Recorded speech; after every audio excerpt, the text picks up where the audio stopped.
ऐका बघा, आज 5 सप्टेंबर 2024 आपल्या देशाचे माजी राष्ट्रपती डॉक्टर सर्वपल्ली राधाकृष्णन यांचा जन्मदिवस आहे आणि हा जन्मदिवस पूर्ण भारतभर शिक्षक दिन म्हणून आपण साजरा करतो।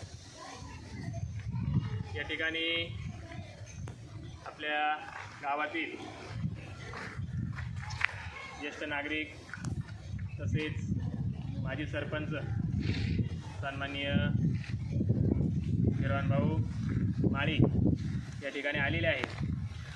ते त्यांच्या वतीने शिक्षक दिनाच्या निमित्ताने शिक्षकांचा सत्कार करू इच्छितात।